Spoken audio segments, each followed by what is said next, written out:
It is the middle of July. You walk out to the tomato patch behind the kitchen, and the plants are taller than the children. Thick, dark green, leafy, every direction full of stem and shoot and leaf. You have been watering them, weeding around them, staking them up against the heavy summer storms. The plants look healthy. They look like they are thriving, and then you look for the tomatoes. There are a few small green ones scattered through the deep shade of the inner canopy. A dozen, maybe 2 dozen on a plant that should give you 50. And the lower leaves are starting to spot. Small brown circles with yellow halos. The unmistakable signs of septoria leaf spot, or early blight, that creeps up from the soil and works its way to the top, stealing the leaves the plant needs and killing the fruit before it ripens. You walk back to the porch and you wonder what you did wrong. The plants looked so promising in June. You did everything right. Good soil, good seed, regular water, sturdy cages. Why are they full of leaves and short on tomatoes? Why is the disease creeping in, even though you have been careful? The answer is one you can hardly believe because it sounds backward. You needed to take more off the plant, not give it more. Now I want you to sit with this. A tomato plant left to grow the way nature designed it does not give you the heavy harvest you're hoping for. It gives you a beautiful green bush, 100 little side shoots, a tangled inner canopy, and a moderate amount of fruit hidden in the middle where the sun cannot reach it. The plant is trying to spread, to survive, to reproduce, and it does that by growing in every direction at once. But the gardener who knows the old way does something the plant on its own would never do. He takes off the side shoots before they grow into competing branches. He removes the lower leaves before the soil splashes disease onto them. He tops the plant at the end of the season, so its last energy goes to ripening fruit instead of putting out new growth that will freeze. And in doing those small, careful things, he turns a 30 bee plant into a 60 bee plant. Same seed, same soil, same water. Half again as much fruit ripened earlier, with far fewer disease problems. This is one of the oldest pieces of kitchen garden knowledge in the Pennsylvania Dutch country. My mother knew it. My family knew it. Every farmer's wife with a serious tomato patch in Lancaster County for the last 100 years has known it. And most modern home gardeners have either never heard it or have heard the wrong version of it. Today I'm going to walk you through the whole thing. The 2 kinds of tomato plants, how to tell which kind you have, how to prune each kind properly, what to take and what to leave, when to do it, the small tools and habits, and the one final cut you make at the end of the season that turns hard. Green tomatoes into ripe, red ones in the last weeks before frost. This is not theory. This is the same way I have pruned tomatoes for the last 40 years, and the same way my father did before me. I will be honest with you about the bold word in the title. Folks will tell you maximum yield. The plain truth is that careful pruning gives you more fruit, healthier plants, and a longer harvest, and that is what we are after. Not a record-breaking yield from a single plant, a steady, larger, healthier harvest from every plant in your patch year after year with less disease. That is the honest math. Quick word before we go on. The old methods my family uses are too extensive to fit in any one video. I have compiled the entirety of this knowledge into a comprehensive guide for those who want the full details. If you want the long version, that is where it is. I will not mention it again. Now let me show you how it is done. Let me first tell you about the 2 kinds of tomato plants because the pruning is completely different for each kind. And if you prune the wrong way on the wrong kind, you will reduce your harvest instead of growing it. When you buy your tomato plants in spring, whether from the seed catalog, the nursery, or the seed packet, the label will tell you one of 2 words, determinate or indeterminate. These are the 2 great families of tomatoes, and the difference comes down to how they decide to stop growing. A determinate tomato, also called a bush tomato, knows when to stop. It grows to about 4 or 5 ft tall, sets all its flower clusters in a short window of time, ripens all its fruit at more or less the same time over 2 or 3 weeks, and then finishes. The plant is done. This is the kind to grow if you want a heavy harvest all at once for canning. My family fills 2 dozen jars of tomato sauce in a single weekend from our determinate plants. And the kind to grow if your garden is small. Common determinate varieties include Roma, San Marzano, Celebrity, Bush beefsteak, and most of the paste tomatoes. An indeterminate tomato, also called a vining tomato, does not know when to stop. It keeps growing all season, putting out new flowers and new fruit continuously, getting taller and bushier until the first frost finally kills it. In a long warm season, a single indeterminate plant can climb to 8 or 10 ft and produce 100 or more tomatoes spread out from July through October. This is the kind to grow if you want fresh slicing tomatoes all summer for the table, sandwiches, salads, and giving away to the neighbors. Common indeterminate varieties include Brandywine, Cherokee Purple, Beefsteak, most heirloom varieties, and most cherry and grape tomatoes. How to tell which kind you have when the label is gone. Look at the plant in midsummer.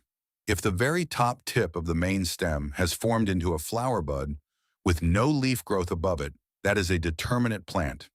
It has reached its end and is putting all its energy into setting fruit. If the main stem keeps putting out new leaves at the top and shows no sign of stopping, that is an indeterminate plant. It is still growing. Both kinds get pruned, but they get pruned very differently, and getting them mixed up costs you the harvest. Now let me tell you the anatomy of a tomato plant, because once you know the parts, the pruning is plain. The main stem is the vertical trunk that runs up through the center of the plant. On a young plant, it is small and tender. On a mature plant, it is thick, woody, in the size of your thumb. Leaves branch off the main stem at regular intervals. Each leaf is a small energy factory gathering sunlight and turning it into the fuel the plant uses to grow and to fill its fruit. Leaves are good. You want most of them. Flower clusters also branch off the main stem at the joints, usually starting about a foot up from the soil, and these flower clusters become the tomatoes. You want all the flower clusters.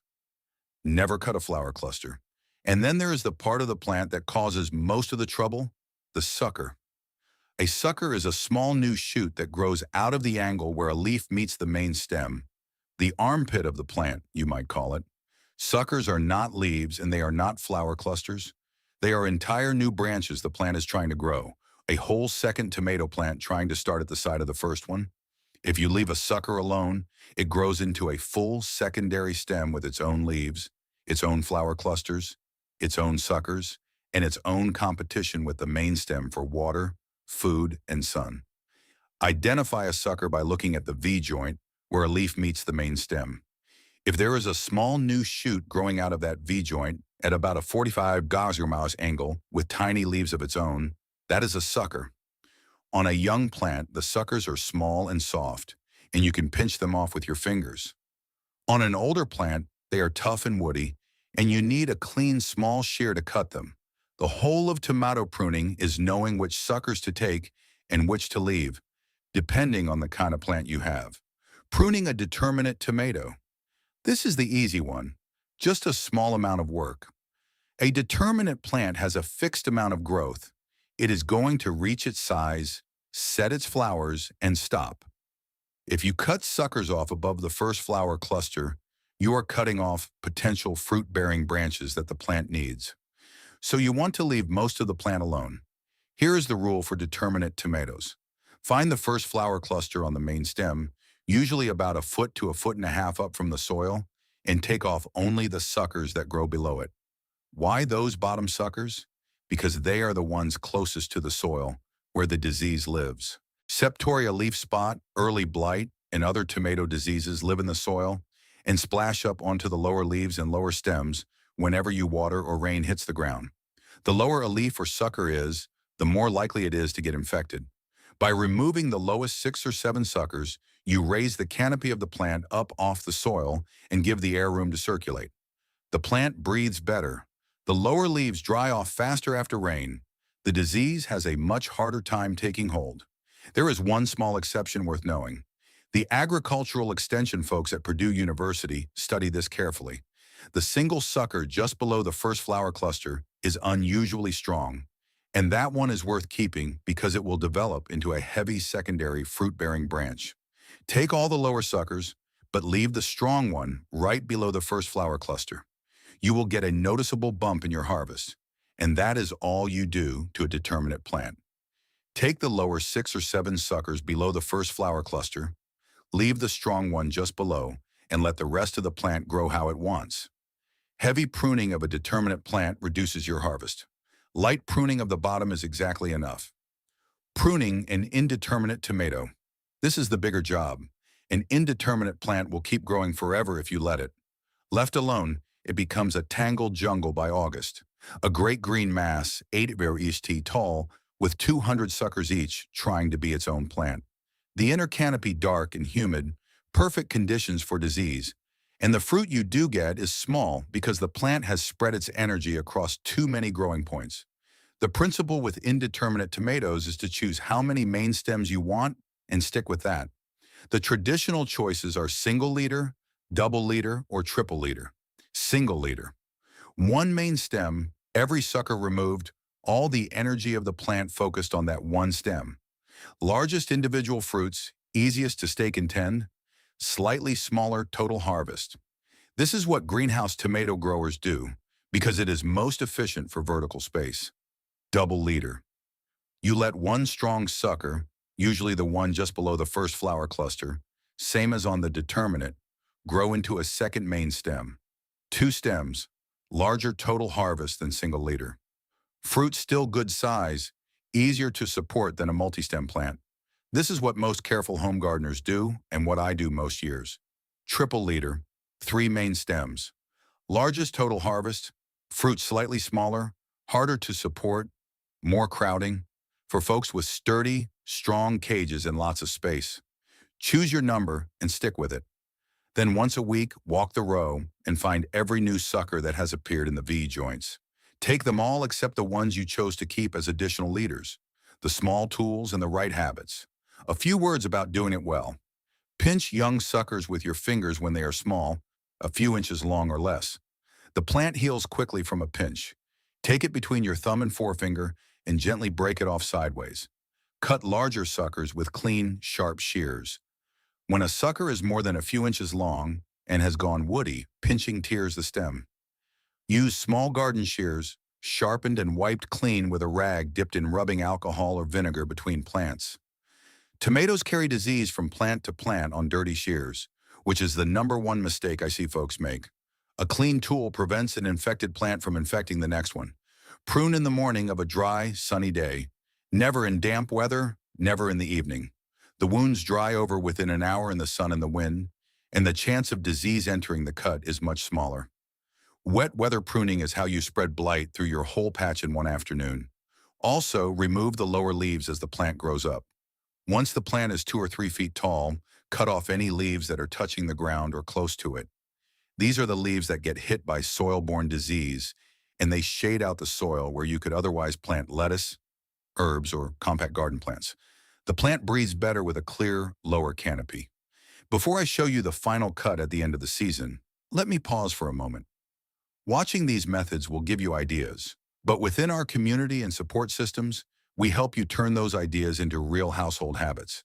You can access courses, challenges, checklists, and direct support to ask questions about your own home garden. Now the final cut. Topping the indeterminate at the end of the season, the hard one. In the last weeks of summer, when the nights are turning cool and the first frost is a few weeks away, your indeterminate tomato plant is still trying to grow.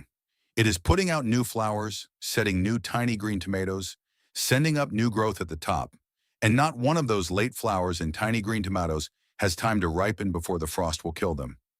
Every bit of energy the plant spends on new growth in those last weeks is energy stolen from the green tomatoes already on the vine that could ripen if the plant would just stop. So you stop it for the plant. You cut the top off. This is called topping, and it is the opposite of everything you have been doing all summer. About 3 to 4 weeks before your expected first frost date, take your clean shears and cut off the very top of every indeterminate tomato plant. The growing tip plus any new flower clusters that have appeared in the last week or two. Cut hard. Take a foot off the top if you have to. You are not being cruel. You are telling the plant the growing season is over. Ripen what you have. The plant responds within days. All the energy it was using to grow up now flows into the unripe fruit already on the vine. The green tomatoes you thought would never ripen begin to turn pink, then red. Many of the smaller green tomatoes that would have been wasted now ripen in time for the frost.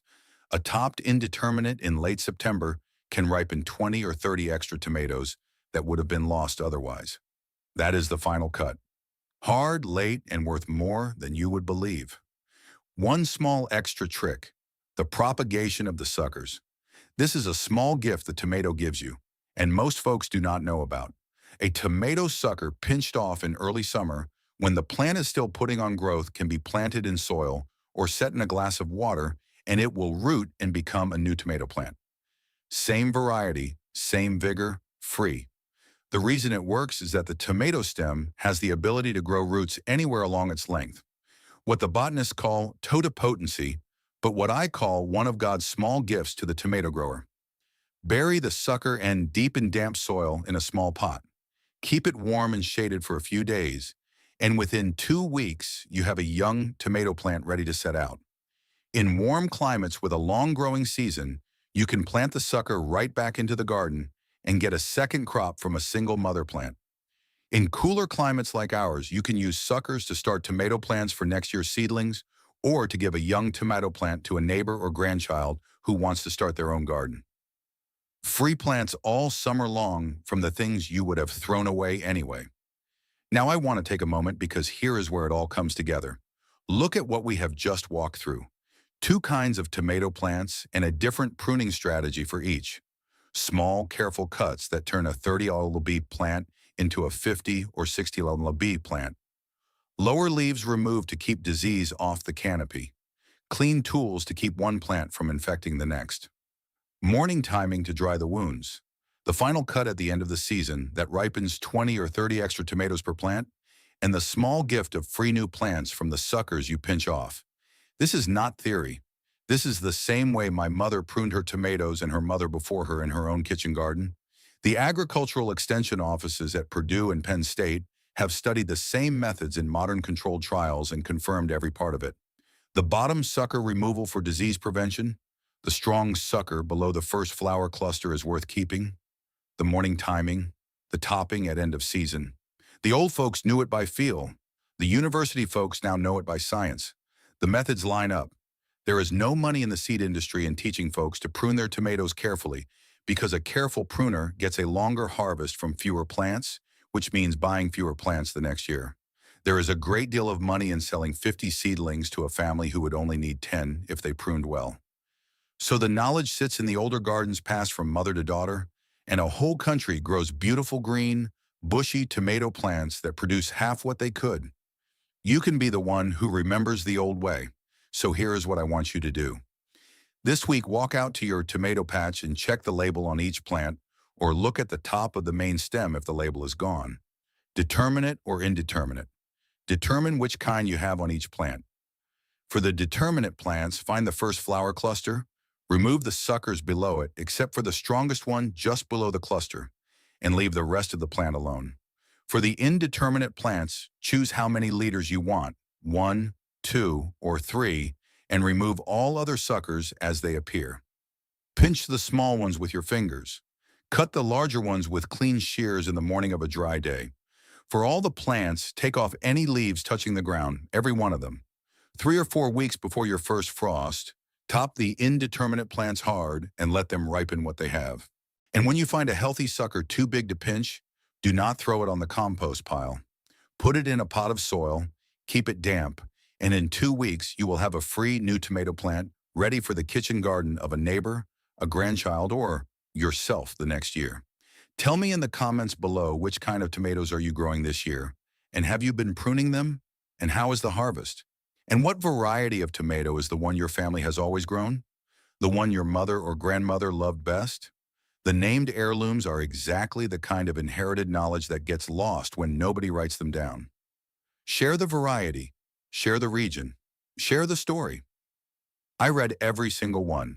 Next time, since we have been speaking of tomatoes, we will look at the old way our family cans and preserves the harvest, the jars, the boiling water bath, the seasonings, the small habits that turn a heavy summer harvest into pantry shelves full of red sauce, stewed tomatoes, and salsa that feed the family all winter.